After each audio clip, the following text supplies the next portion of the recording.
here we are. JUN 2, the destroyer of worlds and eardrums. Correct. The Dream Crusher. Why is it JUN 2 and not JUN 1? Because it had a second phase. Originally, the car was built as JUN from the original Japanese parts. It had the JUN stroker kit, 2.7 litre. That's what it started off as, the build, the original owner. That must have been a long time ago then, It was. It probably was 2005 or 6, something like that, thereabouts, that era. Yeah, so Nick, the original owner, had an OS88 manual sequential in it, 2.7 litre JUN stroker kit in it, race head, and it had a T51R, HKS T51R on it back then. Making about 550 kilowatts on 98 octane back then. He had that for a little while, and he had the numberplates of JUN. So that's where, because obviously I had all the JUN parts, JUN plenum. A couple of years down the track, he wanted to sort of sell it, and then Robert, who was a close friend of his, he goes, I'll buy it, because he drove it a couple of times down in Canberra when they were. And that's when Robert took over, and then it just evolved from there. He put a bigger turbo on it, I put a T62 on it with the OS, raced it for a little while, and then went to a bigger turbo again, broke the gearbox. He wanted to dial it back a little bit, more straight race, so put a normal gearbox in it with a gear set. That didn't last long, that broke straight away on the first hit. It's basically been around for a long time as a drag vehicle in Australia. Yep. How many times was it the fastest GTR in the world? I would say it's probably changed hands from once we took over it. Once we got the world record, I think it probably changed hands another 4 to 5 times after that. Just going back and forth with other fellow workshops and other R32 GTRs. So right now, it's the current record holder for quickest GTR outright in the world, but also a couple other records, right? Yeah, quickest all-wheel drive vehicle, quickest radial, all-wheel drive IRS, quickest IRS as well, because it's still IRS, rear end, and trying to think what else. Yeah, it holds a couple records. So then, what is the fastest pass in this configuration? Yeah, the way it is, we have ran a 6.37 at 224 mile an hour. And then quarter mile. This past weekend, there was a very good potential for you to beat that too. Correct, yes. So we PB'd we had a PB 60 foot and pretty much to the 330, where the car started breaking down ignition wise. So, and then obviously he got out of the pass just to abort so we don't hurt anything. So that plagued us all weekend, but the car was very, very promising. Like I said, we PB'd and the car was going absolutely straight, and it was keeping the nose down as well. We had issues before where we sort of PB'd to the 60, but it lifts the front end too high and he's got nose dives. This is a case where I own the same car, but it's not even the same car at all. I mean, it's just, there's not even in the same category. Very, very different. Same but different, as they say. It's the same shape. Yeah, that's about it. That's about it. Yeah. Everything else is very, very different about it. So why is it called the Dream Crusher? Because he likes to crush dreams and keep breaking records and taking records. And as you chase, somebody gets a record and then break their hearts and you get it back. And the aim is to stay in front as long as you can. Yeah, this is the Dream Crusher. So billet block. This is like your specialty. Correct. This is a billet block. It's a dry deck, so it's got water on the side of the block through the water plates, but there's no water going from the block to the head.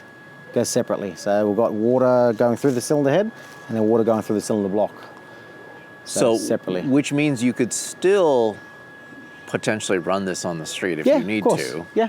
If it's like idling, sitting, it's not just going to sit there and overheat. No. It still runs a radiator, water pump, all that sort of stuff. It's just, the only difference is between the dry deck is you can push big boost through it, and you don't have to worry about the cylinder head lifting between the block and getting water into the cylinders and then causing bigger damage there. So it just literally allows you to do that. Got it. And then how much power does it make in this configuration?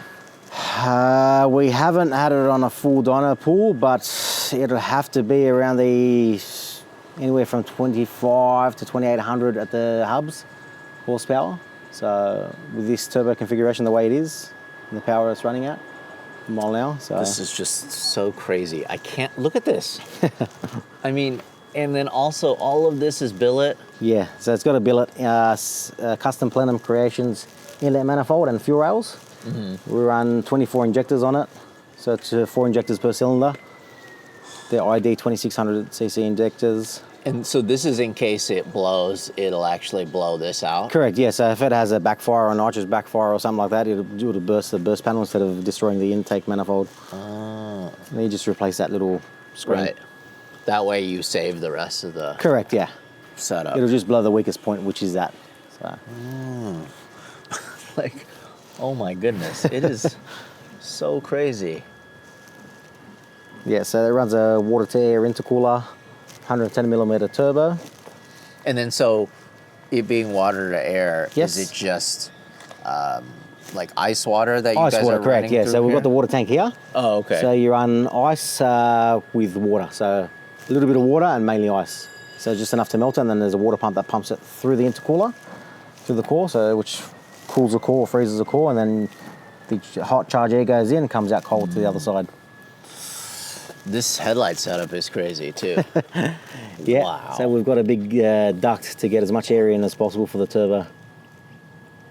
Unbelievable. Just wild.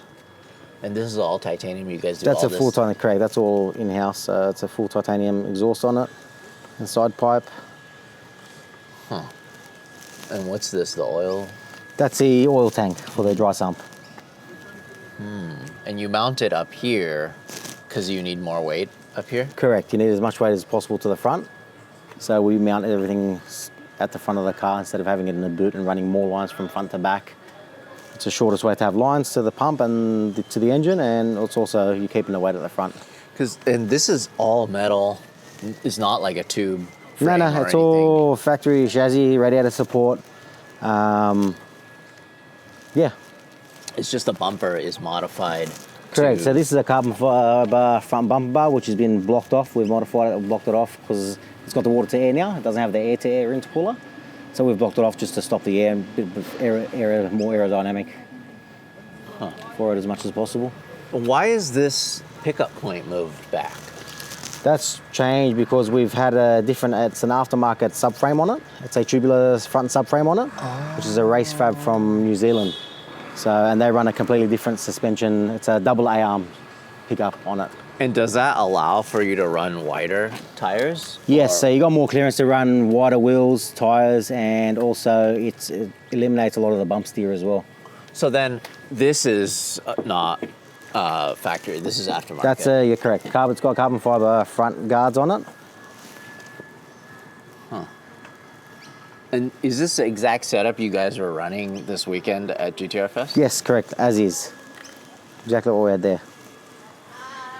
That's crazy. Is there any other 32 that's running 275s like this?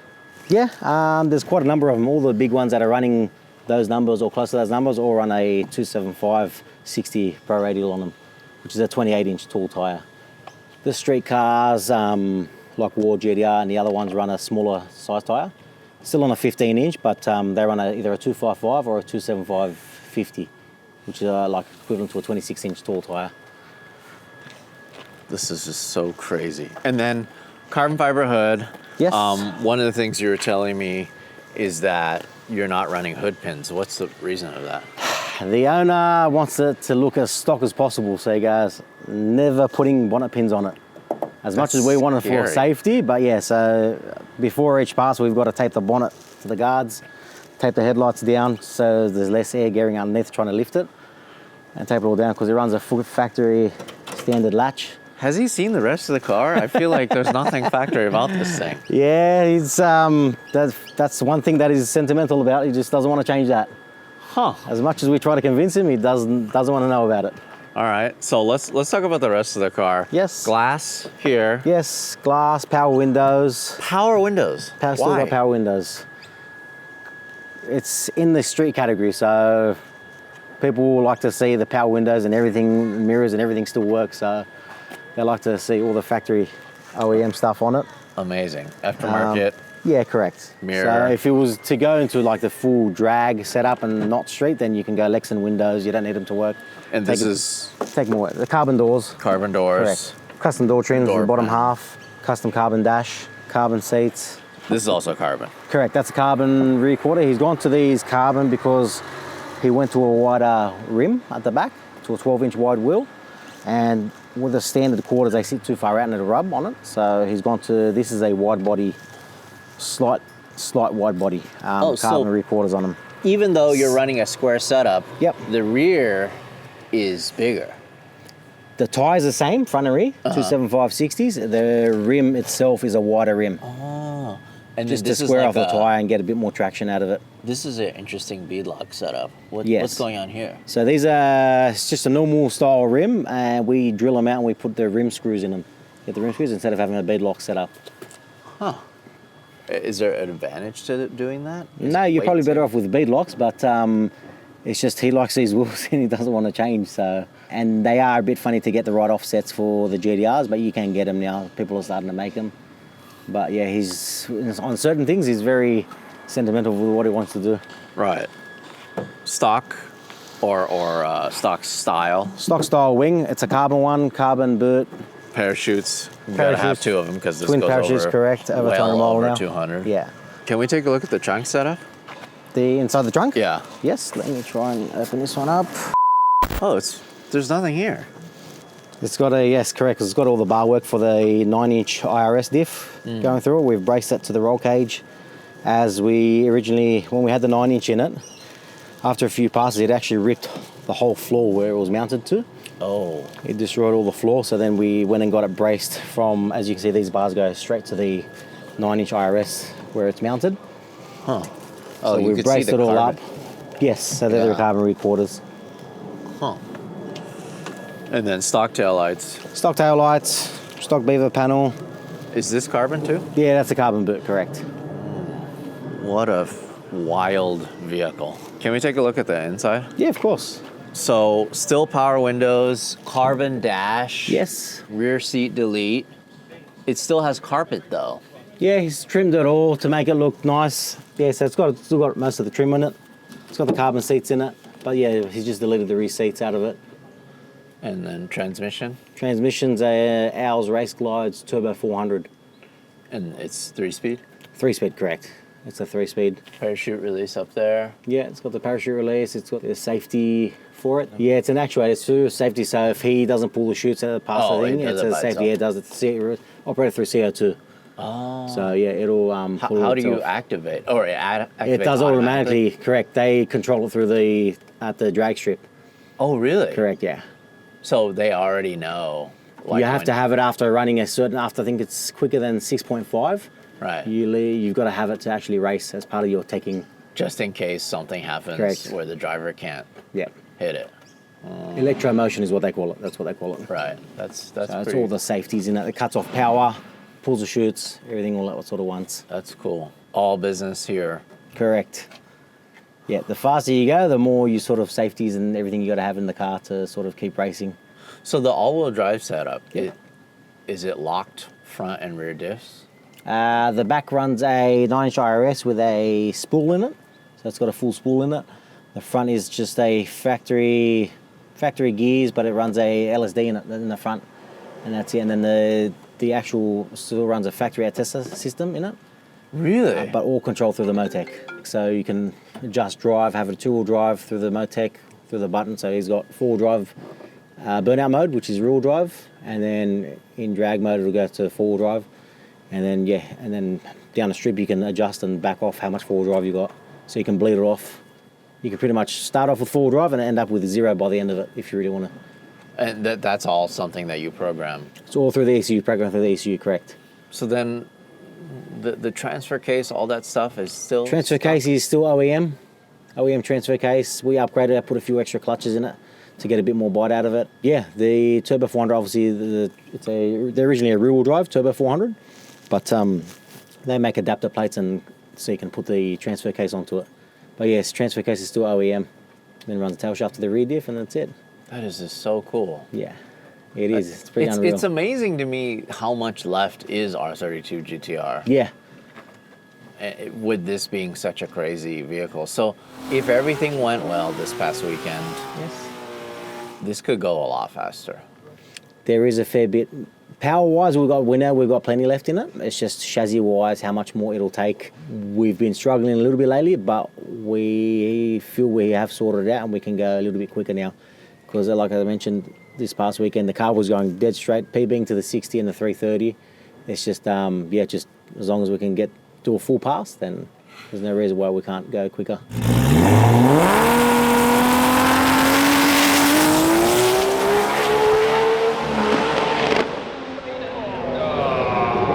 Because this is such a old vehicle in like a race car years, right? Because this was built, it started its build, you're saying, in the mid-2000s? Correct, yeah. If you were to start all over again with a bare chassis, R32 chassis from the ground up, do you think you can build something faster? Definitely. Most definitely. You could make the chassis a lot stronger, strengthen the chassis, roll caging, more safety stuff. So the car might be a little bit heavier because you're planning to put a lot more safeties, but you've got the chassis to then throw whatever you want at it to then take the power and handle it down the track. Because like I said, the whole undercarriage is all factory still. There's no strengthening in it apart from the 6-point roll cage, but then we've added this funny car cage after his ran 650s, which was regular. You had to do it for the racetrack. So. And then from running this, you've also probably learned so much to apply to the Pro Mod vehicle that you guys are building as well. Yeah. So what we've learned in this, we've transferred to the Pro Mod, but obviously on steroids, engine-wise, turbo-wise.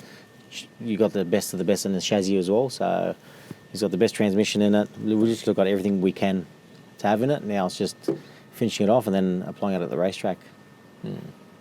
The way this thing leaves the line, I've just never seen anything like it. Yeah, it's so cool. You know, I've shot so much drag racing over the years, and I enjoy all types of levels of drag racing, front-wheel drive, rear-wheel drive, all-wheel drive, whatever. Man, this thing is crazy. It's pretty wild off the line, especially when you sit behind it and you see what it does. The back just squats and you just see the front wheels off the ground and it just carries them right through and keeps going. It's pretty surreal to watch it from behind. Because when this launches and it pulls a wheelie, the front wheels aren't even touching. Correct. It being all-wheel drive doesn't even help it at all. No. It's just probably the initial hit off the line and then not long after that it's off the ground and then away it goes. A lot of people think it's rear-wheel drive or that the four-wheel drive does nothing, but we've had it in rear-wheel drive. Accidentally, he hasn't put it into four-wheel drive off the line and instantly he just bombs the tyres. Really? Yeah. And it actually broke the tail shaft once because you apply the power differently when it's on the all drive. So you know what it needs and what to take off. But because you've got a lot more power going to it in the all drive because it's going to four wheels, the initial shock actually just either bombs the tyres or breaks something. So it's very intricate to get it right. It's doing something to get you out of the hole. Yeah, correct. Huh. As much as it looks minimal, it actually works. It actually does something. That's pretty cool. I mean, but once you actually land the front wheels, do you think the front wheels are adding to the acceleration in terms of most traction? Definitely. It'll definitely help and accelerate. And then in the deep end, you're bleeding it off. So because the faster you go, the more torque you're going to get as well. Yeah. And as the more boost and everything pulls in, so you sort of start bleeding it off to make it easier for him to steer.